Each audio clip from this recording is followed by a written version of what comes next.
இலங்கை ஜனநாயக சோசலிச குடியரசானது ஒரு பல்லின சமூகத்தை கொண்ட நாடாகும். இலங்கை காலத்திற்கு காலம் இன முரண்பாடுகளையும் சிவில் யுத்தங்களையும் சந்தித்தே வந்திருக்கிறது.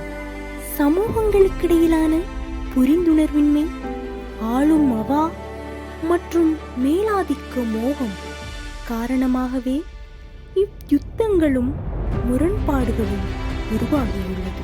நீடித்த பிரச்சினைகள் காரணமாக உயிர் சேதங்கள், காணாமல் போதல், அங்கவீனமடைதல் மற்றும் இடம்பெயர்வுகள் கடந்த காலங்களில் பெருமளவில் இடம்பெற்றுள்ளன. இளைஞர்களை வழிப்படுத்துவதன் மூலமும் இனங்களுக்கிடையிலான புரிந்துணர்வுகளை அதிகரிப்பதன் மூலமும் இன முரண்பாடுகளை கூடுதலான அளவு குறைக்கலாம் என அம்மான் ஸ்ரீலங்கா திடமாக நம்புகிறது.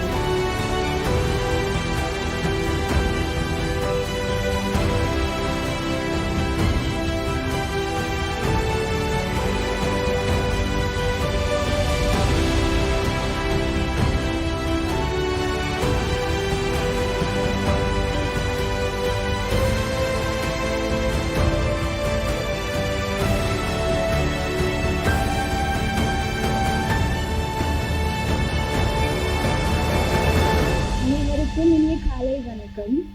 நாம் செல்லும் பாதை சரியாக இருந்தால் வேகமாக அல்ல, மெதுவாக ஓடினாலும் அது வெற்றிதான். நன்றி. ஸ்ரீலங்காவின் அங்கத்தவர் கௌரவ டாக்டர் நதீர் அவர்கள் இந்த அமைச்சின் மாகாண பணிப்பாளராக பதவி உயர்வு பெற்று இந்த நிலையத்துக்கு அவர் முதலாக வருகை தந்திருக்கின்றார். அதுவும் உங்களை சந்திப்பதற்காக. இந்த சந்திப்பு அவருக்கும் உங்களுக்கும் ஒரு சிறந்த ஞாபகம் உள்ள ஒரு நாளாக சார். வந்ததில் வரக்கூட புதுசா ஒருத்தரும் தெரியாதாக்களா இருந்தாம், போகல இருக்கிற எல்லாரும் தெரியும். மாற்று மத சகோதரர் என்ற பாரபட்சம் இல்லை, எல்லாரும் அழகா சந்தோஷமா பழகினோம். மற்ற விடுதி அனுபவம் எங்களுக்கு புதுசா இருந்துச்சு. மற்றது நாங்க செய்த சிறிய சிறிய தவறுகளை கூட அன்பாக சொல்லி தந்தாங்க. சாப்பிட்ற எப்படி அந்த சமூக ஒழுக்கங்கள் நிறைய சொல்லி தந்திருந்தாங்க. நிறைய வளவாளர்கள் வந்திருந்தாங்க. அயலோட பழகினது, அயலோட அனுபவங்களை பகிர்ந்ததால நிறைய அனுபவம் எங்களுக்கு கிடைச்சி. அதுக்கு அம்மானுக்கு நன்றி தெரிவிச்சு கொள்றோம்.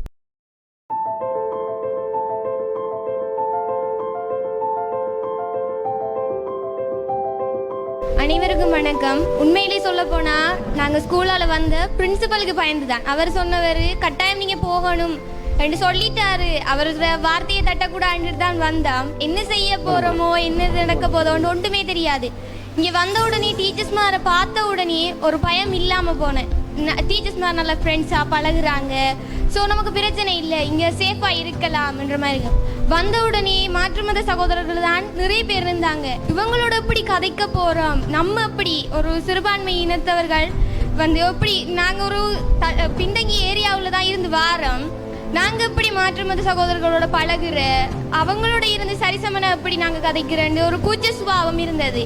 இப்ப வந்து அந்த சுபாவம் இல்லாம முன்னிட்டு வந்து லீடர்ஷிப் என்றா என்னன்ற பத்தியும், லீடர்ஷிப் பத்தியும் மேலதிக விளக்கங்களும், அதை நாங்க எப்படி பயன்படுத்துற, அதை எவ்வாறு முன்னெடுக்கிறன்ற அறிவையும் இங்க வந்து தெரிஞ்சு கொண்டோம்.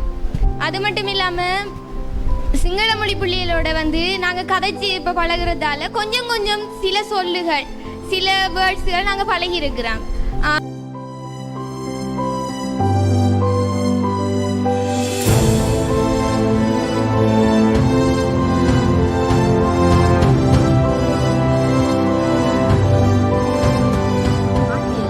வன்முறை தீவிரவாதத்தை ஒழிப்பதில் இளைஞர் சமுதாயத்தின் பங்கு மிக முக்கியமானதாக காணப்படுகின்றது.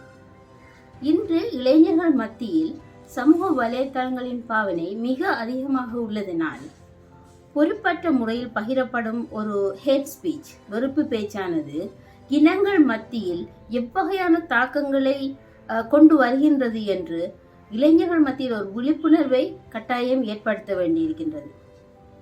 பல்லின மக்கள் வாழும் ஒரு நாட்டில் மற்ற மருத்துவர்களை மதிப்பது, மற்ற கலாச்சாரங்களுக்கு மதிப்பளிப்புதல் மற்றும் சகிப்புத்தன்மை போன்ற விடயங்கள் இளைஞர்கள் மத்தியில் பின்பற்றப்பட வேண்டிய ஒரு முக்கியமான பிராக்டிஸாக இருக்கின்றது. இன்றைய இந்த இளைஞர் பயிற்சி பாசறை மூலம் மூவியத்தைச் சேர்ந்த இளைஞர் யுவதிகள் கலந்து கொண்டு கலாச்சார பல்லினத்தன்மை பற்றிய ஒரு நல்ல ஒரு விழிப்புணர்வையும் புரிந்துணர்வையும் கொண்டிருப்பார்கள் என்று நாங்கள் நம்புகிறோம். நன்றி.